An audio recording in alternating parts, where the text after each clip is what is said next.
역대급 시청률을 기록했습니다. 여기 지금 전 세계는 한국으로 인해 발칵 뒤집어졌다고 하는데요. 과연 무슨 일이 있었던 걸까요? 저는 CNN의 특파원으로 전 세계 분쟁 지역과 빈공국, 소외된 지역을 돌며 참혹한 현실을 카메라에 담아왔습니다. 사명감 하나로 때로는 총성과 콜레라 창궐 속에서도 카메라를 놓지 않았고 많은 사람들에게 우리가 미처 알지 못한 세계의 민낯을 보여주는 데 집중했습니다. 그 중에서도 아프리카 케냐는 제게 유난히 각별한 장소였습니다. 몇 년 전 케냐 북부의 외딴 마을을 취재하며 저는 인간이란 존재가 얼마나 가혹한 환경에서도 살아갈 수 있는지를 목격했기 때문입니다. 그 마을은 이름도 지도에도 거의 남아있지 않았고 주민 대부분은 하루 한 끼도 제대로 먹지 못한 채 진흙으로 만든 움막에서 살아가고 있었어요. 전기와 물은 물론 없었고 아이들은 학교라는 개념조차 모른 채 맨발로 들판을 뛰어다녔습니다. 그곳에서 본 한 아이는 온몸에 기생충 감염으로 상처가 가득했고 5살이 채 되지 않았지만 이미 생존을 위한 고통을 체화한 듯했습니다. 저는 그 아이의 모습을 클로즈업으로 담았고 세계의 끝이라는 제목으로 보도했습니다. 그러던 어느 날 제작팀의 요청으로 이 마을을 다시 방문하게 되었을 때 저는 한편으론 두려웠습니다. 아직도 그대로라면, 아무것도 바뀌지 않았다면 내가 그들의 고통을 보여주기만 했지 아무것도 바꾸지 못했다는 죄책감이 더 깊어질 것이 분명했기 때문입니다.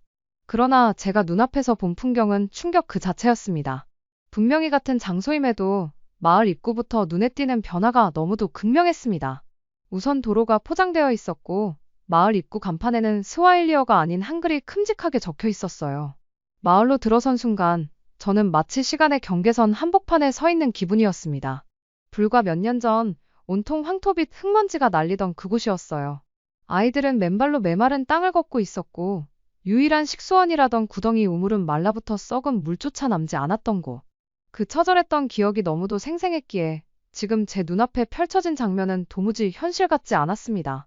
입구를 지나쳐 마을 중심부로 발걸음을 옮기자 도무지 믿기 어려운 광경이 연이어 나타났습니다. 그 옛날 마을은 구덩이가 있던 자리에 세워진 것은 푸른색 펌프형 우물이었어요. 크고 튼튼한 손잡이를 힘차게 당기면 맑고 시원한 물이 콸콸 쏟아졌습니다. 우물 옆엔 한글로 적힌 문구가 선명하게 새겨져 있었습니다. 생명은 물에서 시작됩니다. 한국인의 손길로. 주변으로는 정성스레 가꾼 텃밭이 줄지어 있었고 그 사이로 일정 간격을 유지한 관계용 도랑이 촘촘히 연결돼 있었습니다.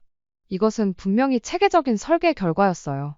아이들은 교복을 입고 있었고 그 교복은 놀랍게도 흰색 와이셔츠와 짙은 남색 하의로 구성되어 있었습니다. 아이들 몇몇은 작은 노트를 들고 저를 향해 달려왔습니다. 안녕하세요. 라는 또렷한 발음. 그것은 분명히 한국어였어요. 저는 충격을 받은 채로 아이들의 노트를 들여다보았습니다. 그 안에는 저는 은바야입니다. 오늘은 목요일입니다. 감사합니다라는 한국어 문장이 빼곡히 적혀 있었습니다. 놀람과 혼란 속에서 저는 마을 지도자와 만나게 되었습니다. 그의 집 안쪽 벽면엔 한동학당이라는 이름이 붙은 벽걸이 현판이 걸려 있었고 책상 위에는 한국에서 발행된 교재와 문구류들이 정돈되어 있었어요. 지도자는 제게 마을에 일어난 변화를 차분하게 설명해 주었습니다. 기자님께서 이 마을을 처음 방문하셨을 때 저희는 절망만이 남은 상태였습니다. 아이들은 장티푸스와 피부병에 시달렸고 하루에 물 한 그릇도 마시기 힘들었습니다. 그러나 방송이 나간 지 몇 개월 뒤 한국이라는 나라에서 연락이 왔습니다. 그냥 도와주겠다는 말도 아니고 직접 여기까지 와서 저희를 살펴주고 필요한 것을 직접 조사해 나가겠다고 했지요. 그의 말에 따르면 처음 한국에서 온 이들은 서울에서 온 대학생 봉사단이었습니다. 여름 방학을 이용해 자원봉사를 하러 온 학생들이었고 그들의 방문이 이 마을의 한국과의 첫 연결고리가 되었다고 했습니다.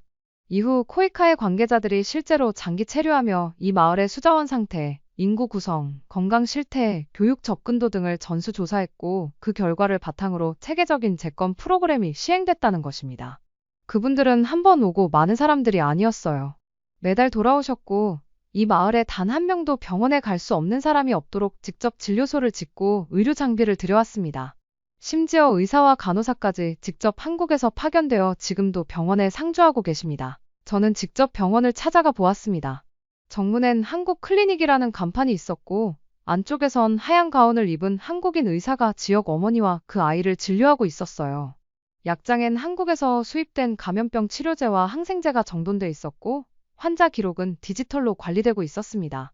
인터넷도 연결돼 있었으며 한국의 병원과 원격 진료 시스템까지 갖춰져 있었습니다.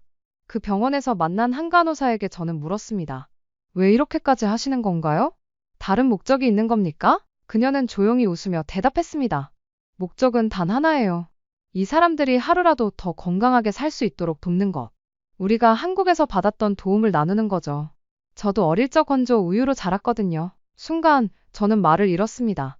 그 손길은 자선이 아닌 기억과 책임에서 비롯된 것이었습니다.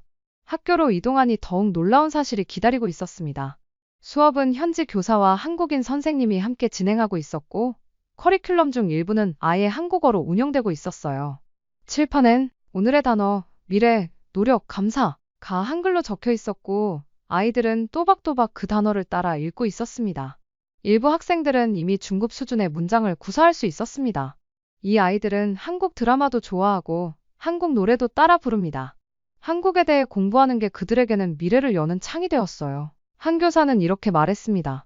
그 모든 변화를 눈으로 확인하고 귀로 듣고 마음으로 받아들이는 동안 제 가슴은 무너져 내렸습니다. 이 모든 일을 하면서 한국은 단 한 번도 자신의 이름을 내세운 적이 없었어요. 벽보나 현판에는 대한민국이라는 이름 대신 우정의 손길, 나눔의 씨앗 같은 문구만이 남아 있었습니다. 그 모습은 제가 알던 어떤 원조 국가와도 달랐습니다. 미국, 영국, 프랑스, 독일 등도 많은 해외 원조를 진행하지만 대부분은 정치적 조건이나 경제적 이해관계와 맞물려 있었습니다. 그러나 이곳에선 오직 한 나라, 한국만이 받지 않아도 된다며 베풀고 있었습니다. 그날 저녁, 저는 마을 광장에서 열린 작은 축제에 초대받았습니다. 아이들은 한국의 전통놀이인 제기차기와 윷놀이를 하고 있었고, 나무 판자에 손수 만든 한복을 입고 전통무용을 선보이기도 했습니다. 그 마을에서 경험한 하루가 저에게는 평생을 바꿀 결정적인 전환점이 되었습니다. 수없이 많은 분쟁지와 빈곤국가를 돌아다니며 참혹한 현실을 기록해왔던 제가 이번만큼은 단순히 기록만으로 끝낼 수 없다는 판단에 이르게 되었습니다.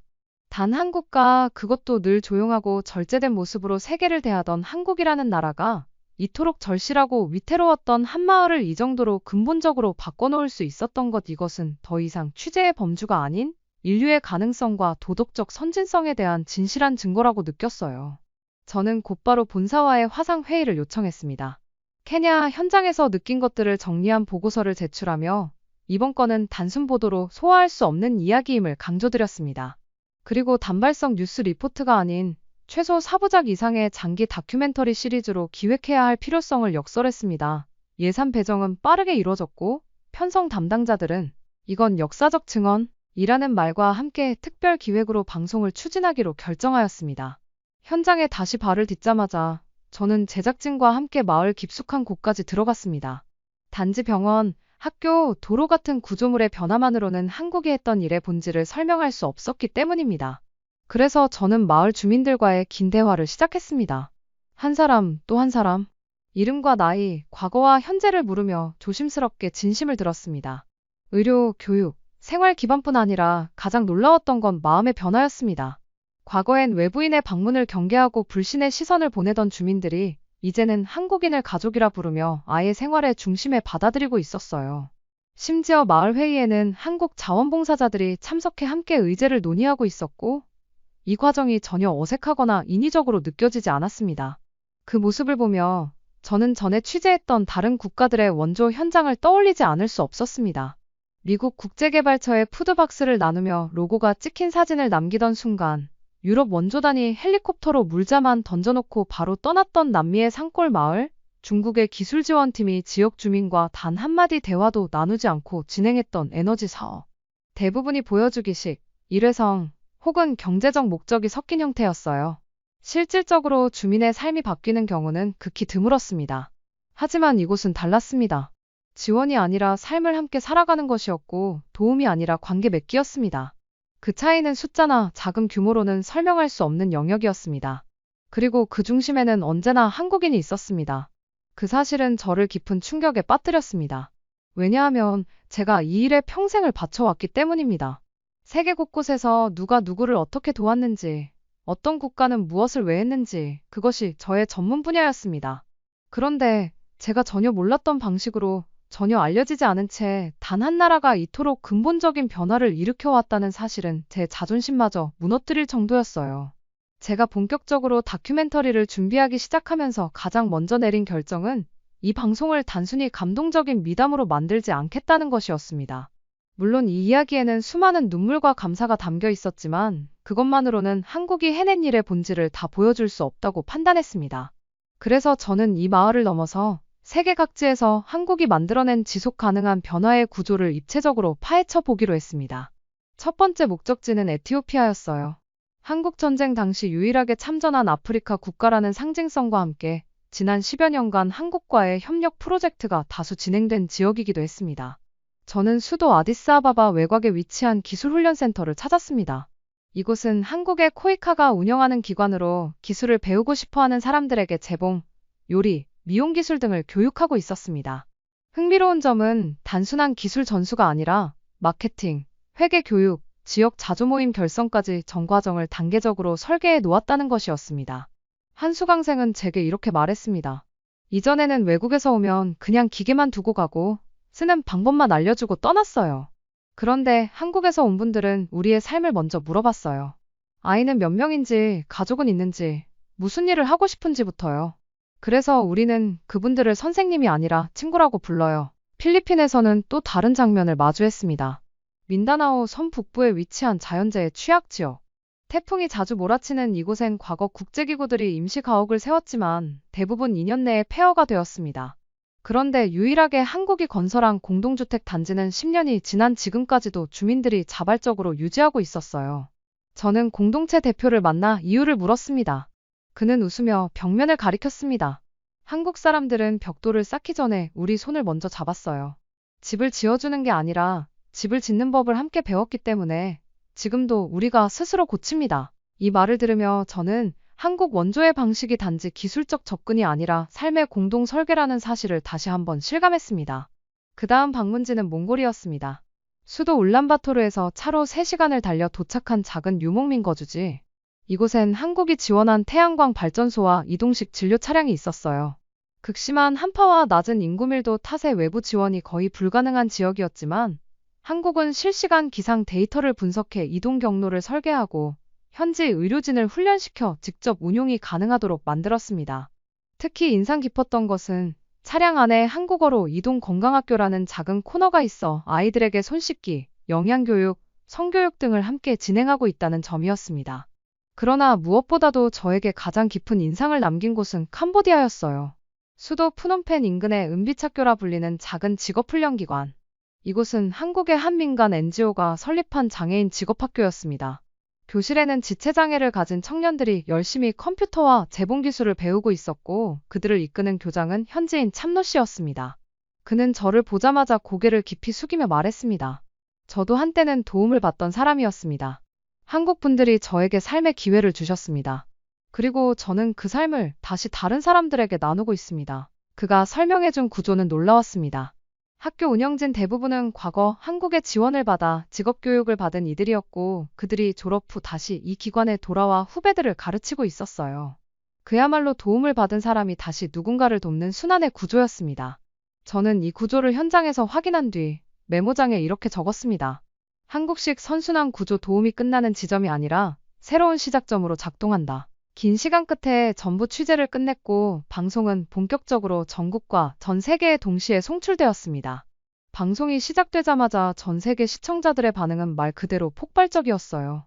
사회관계망 누리집에는 한국이 해냈다, 보답을 바라지 않는 손길, 조용한 나라의 위대한 영향력과 같은 문장이 해시표 문구와 함께 끊임없이 올라왔습니다.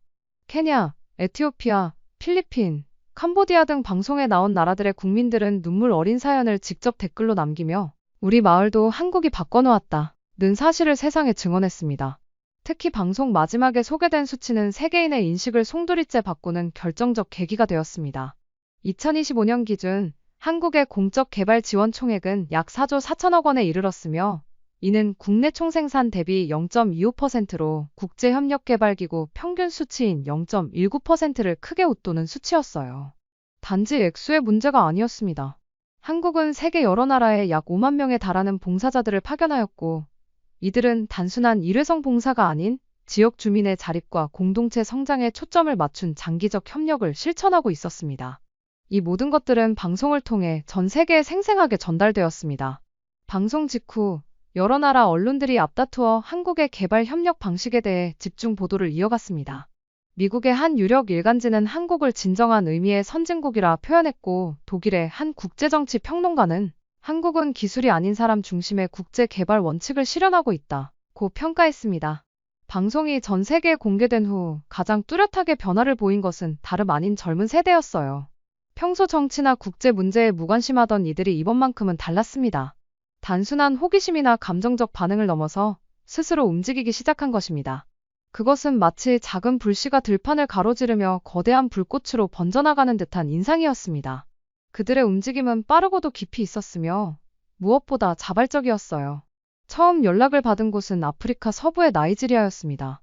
수도 아부자의 한 대학생 모임에서 한국의 해외 봉사 활동을 본따 만든 희망행동단이라는 모임이 결성되었다는 내용이었어요.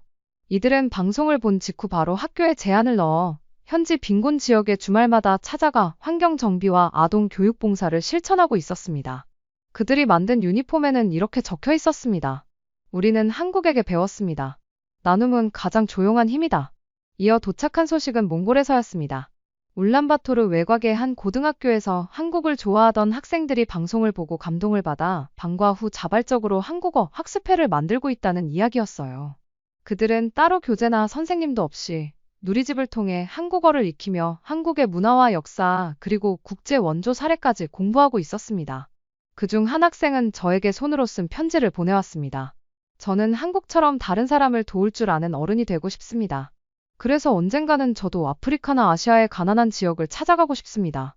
한국인처럼 말이에요. 그 편지를 읽던 순간 저도 모르게 눈가가 붉어졌습니다. 단순한 영향이 아니었어요. 한 나라의 행동이 국경을 넘고 세대와 언어를 넘어서 사람의 삶을 바꾸고 있었던 것입니다. 그것은 더 이상 추상적인 이상이 아니라 청소년과 청년들의 실천 속에서 증명되고 있었습니다. 이러한 움직임은 빠르게 퍼져나갔습니다. 필리핀의 한 청년단체는 방송이 나간 다음 날 SNS에 한국처럼 돕겠습니다라는 표어를 걸고 국내 실향민촌에 의류와 생필품을 전달하는 프로젝트를 시작했습니다. 탄자니아에서는 대학생들이 마을 도서관에 코리아 코너라는 이름의 책장을 만들고 한국과 관련된 책과 영상, 기사들을 수집하기 시작했습니다. 그들은 한국을 단순한 원조국이 아닌 실천하는 나라, 희망을 기초로 한 윤리의 기준으로 보기 시작한 것입니다. 저는 그 변화의 흐름을 지켜보며 하루에도 수십 통의 메시지를 받았습니다. 처음에는 단순한 칭찬이나 감동을 전하는 내용이 대부분이었지만 시간이 지나면서 그 내용은 점점 더 깊어졌어요. 왜 우리는 지금까지 이런 나라의 존재를 몰랐을까요? 진심으로 도우려는 마음이 있다는 것이 믿기지 않습니다. 이제 우리 사회도 한국처럼 타인을 위할 줄 아는 문화를 만들어야 하지 않겠습니까? 그 문장 하나하나에는 놀라움과 감탄, 그리고 스스로에 대한 반성과 다짐이 담겨 있었습니다. 가장 깊은 울림을 준 건 한 아프리카 나라에서 교사로 일하고 있다는 여성에게서 온 손편지였어요. 그는 자국의 교육 환경과 빈곤의 현실을 이야기하며 그 안에서 한국의 지원이 어떤 희망으로 작용했는지를 담담히 써내려갔습니다. 우리 아이들은 불과 몇 년 전까지만 해도 수업 시간보다 길거리에서 음식을 구걸하던 시간이 더 많았습니다. 그런데 지금 그 아이들은 자신이 받은 연필 끝에 이름을 씁니다. 놀라운 건 그 이름을 자국 언어가 아니라 한국어로 적는다는 점입니다. 김민수, 이은지 같은 이름을 그들은 자랑스럽게 따라 쓰며 마치 한국이 자신들의 미래라고 믿고 있습니다. 그녀는 이어 이렇게 썼습니다. 한국은 우리에게 생명을 주었고 동시에 우리 안에 존엄을 깨워주었어요. 우리는 이제 도움을 받는 존재가 아니라 도움을 줄 수 있는 존재가 될 준비를 하고 있습니다. 그리고 그 시작은 한국이 보여준 그 마음에서 비롯된 것입니다. 이 이야기를 읽은 뒤 저는 한참 동안 말문이 막혔습니다. 이건 단지 수치로 평가할 수 있는 일이 아니었습니다. 그건 사람과 사람 사이의 관계, 과거와 미래를 잇는 희망의 연쇄였습니다. 한국이 했던 일은 단지 마을을 바꾼 것이 아니라 한 세대의 마음을 바꾸고 다음 세대를 준비시키는 일이었어요. 방송은 단순한 감동을 넘어 세계 여러 나라의 개발 협력 방식을 되돌아보게 하는 계기가 되었습니다. 수치만으로 과시하던 대국들은 부끄러움을 느꼈고 정치적 계산에만 몰두하던 외교 전략가들은 충격을 받았습니다. 한국이 보여준 방식은 더 이상 작은 나라의 특별한 사례가 아니었어요. 그것은 앞으로 인류가 가야 할 가장 인간적인 길이자 진정한 의미의 선진국 모델이었습니다. 이제 사람들은 묻기 시작했습니다. 왜 한국은 이렇게까지 하는가? 그들은 대체 무엇을 얻기 위해 이런 행동을 하는가? 하지만 그 어떤 한국 봉사자도 기관도 정부도 대답하지 않았습니다. 대신 현장에서는 여전히 한국인의 손길이 조용히 이어지고 있었어요. 그것이 오히려 사람들의 마음을 더 깊이 감동시켰습니다. 방송은 끝났지만 그 여운은 지금도 전 세계 곳곳에서 계속되고 있습니다. 각국의 대학 강의실, 시민단체 모임, 학교 교재, 청소년 봉사단체까지 한국이라는 이름은 이제 기술 강국이나 문화 콘텐츠의 나라를 넘어 조용한 영웅의 상징으로 자리 잡고 있습니다. 그리고 그 변화의 시작점에 제가 경험했던 그 조그마한 케냐의 마을이 있었던 것입니다. 이것은 단순한 취재가 아니었어요. 이것은 저희 세계관을 바꾸는 경험이었습니다. 이제 저는 CNN 기자가 아닌 한국을 세상에 알리는 증인으로 살아가고 있습니다. 한국은 단지 강대국이 아닌 가장 따뜻한 나라입니다. 전 세계가 그 손길에 감동했고 앞으로도 더 많은 이들이 한국을 따라 희망을 전파하리라 믿습니다. 한국은 세상을 바꾸고 있어요. 그리고 그 중심에는 언제나 보답을 바라지 않고 돕는 손길이 있습니다. 저는 한국이 세계 최고의 나라라는 것을 더 이상 의심하지 않습니다. 이 사연을 들으니 한국이 전 세계적으로 선한 영향력을 펼치고 있다는 게 정말 자랑스럽다는 생각이 들었고, 저도 다른 사람에게 선한 영향을 줄 수 있는 사람이 되어야겠다는 생각이 들었습니다. 영상을 시청해주신 모든 분들에게 감동과 행운이 가득하시길 바라며 오늘도 시청해주셔서 정말 감사합니다. 구독을 눌러주시면 더 좋은 영상으로 보답해드리겠습니다.